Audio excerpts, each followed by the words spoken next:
Alrighty, g'day fellas. We've got another post by the Last Epoch development team. This one is going over the new changes to minions and some other little tidbits to do with the way they're going to be functioning. So this one's really exciting for me. Anyone that's been watching me play Last Epoch last season knows I love minions. It's what I'm going to be starting with. So let's dive in and have a quick look.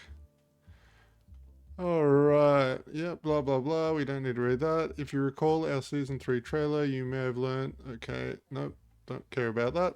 Okay, Minion AI. Who doesn't love minions? In Season 3, we'll have some neat minion behavior adjustments. The goal behind the minion changes is to make Minion AI smarter. Okay, toggle between two different minion behavior modes.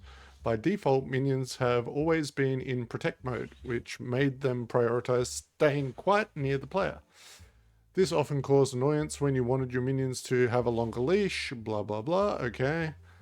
With Season 3, you'll be able to toggle between the old protect mode and the new assassinate mode.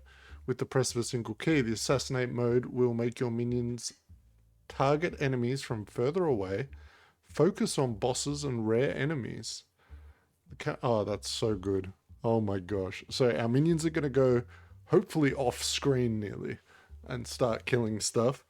And they will focus on priority targets like the rares and the boss monsters that we want to get killed quicker.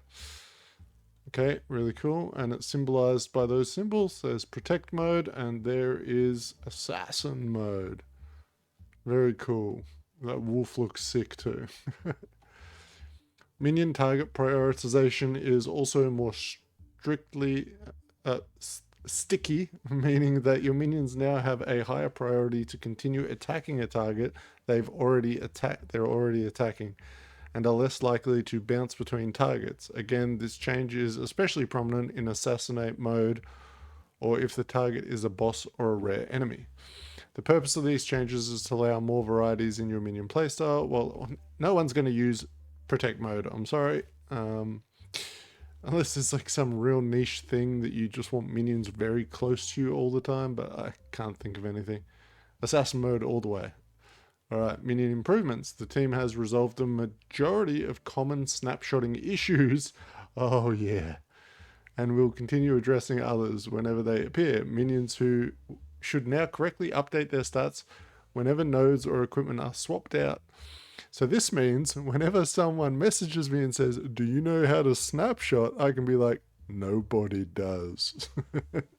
Any of you guys that watch me know that I just didn't like snapshotting. I thought it was just an exploit, which I guess it was because it's gone.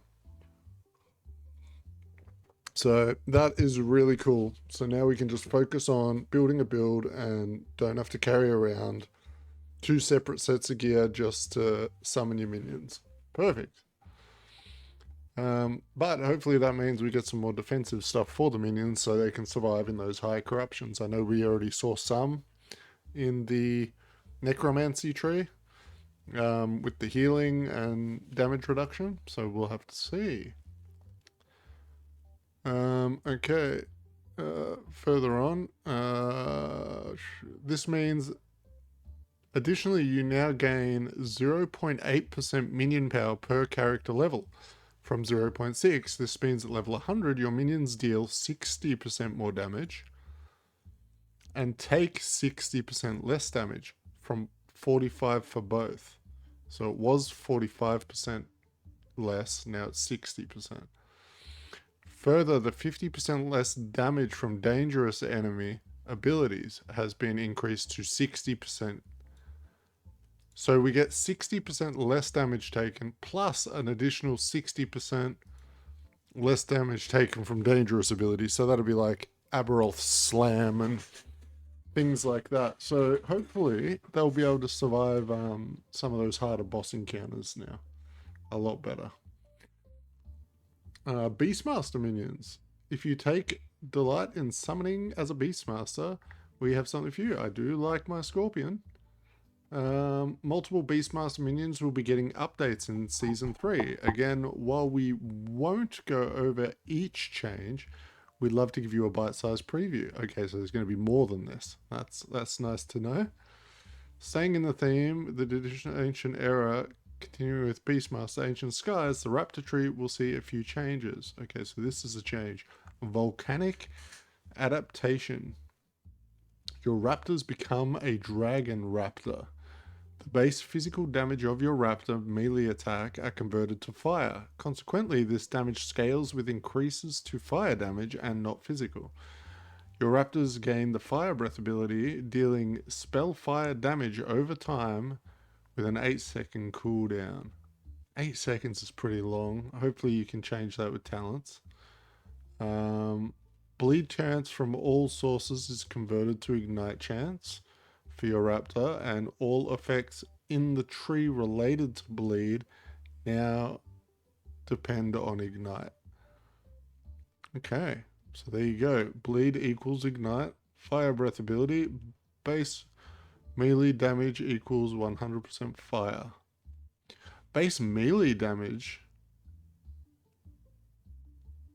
equals 100% fire. Is that fire melee damage or fire spell damage? Because it does say dealing the fire breath does spell fire damage. This surely is melee fire damage. It doesn't specify, it just says equals fire. But I'm gonna say that's melee fire.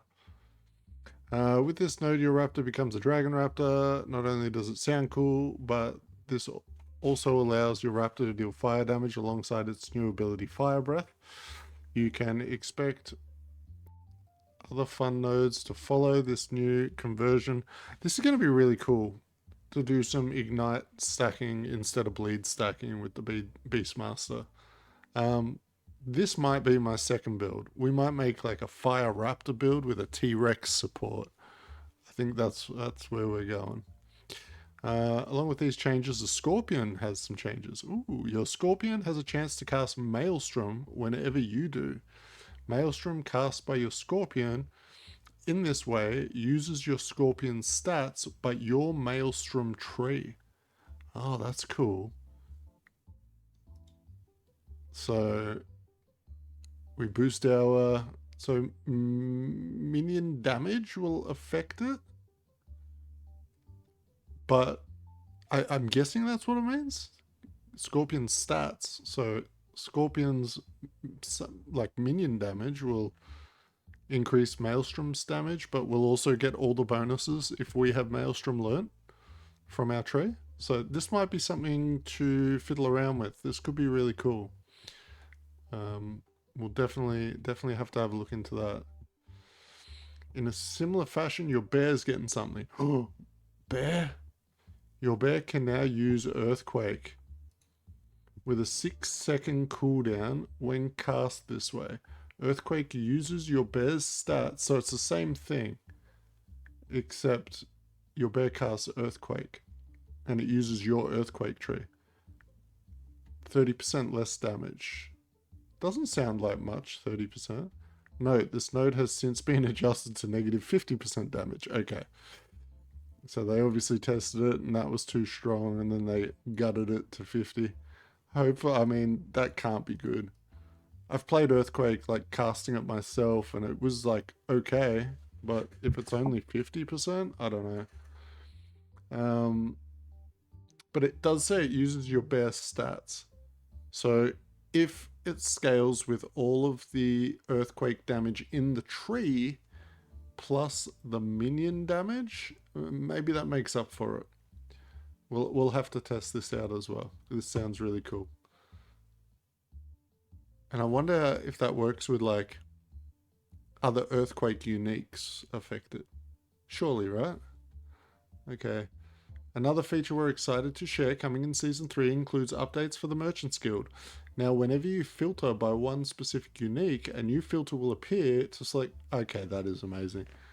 We can finally, us merchant boys, we can actually look up a unique and then sort by the roles on the unique stats instead of scrolling through 100 pages looking for something with 3 points better.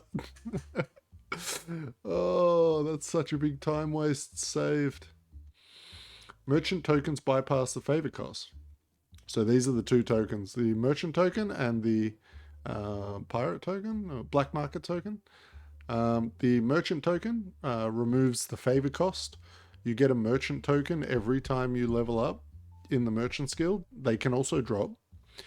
And the black market token allows you to buy anything with no restriction from the auction house. So if you're level 6, you can buy something that requires level 11 with that token, right?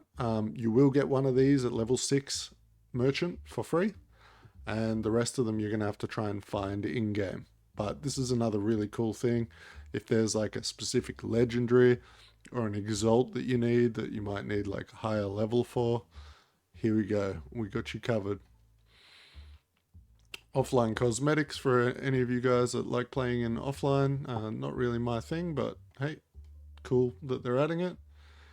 And I guess that is it. So, well, I don't know what you guys think, but everything in this post was very positive. I love they're getting rid of snapshotting. I'm very happy with the Minion AI changes. I really hope you feel it in game. I guess we'll find out in a few days when the game goes live. The Beastmaster changes sort of got me by surprise. I didn't think they were reworking much in those trees. I thought it was mainly Acolyte, but it looks like we're going to have some new viable minion builds. So I'm going to be busy. I'm going to be a busy guy. The full patch notes, I believe, come out soon, TM, like within the next 10 hours or so. Maybe 20 hours? Shit, I don't know. On the 15th. So hopefully that will give us all the talent trees and I can start putting builds together. So if you're interested in seeing any of the builds I'm making for launch, I will probably make 1 or 2 YouTube videos for it before launch, but I will also have a list of all the builds that we've theory crafted for launch on my Discord. So make sure you go in the description, join the Discord if you're interested in trying out any of the builds that we're going to be theory crafting. And I will catch you in the next video. Peace.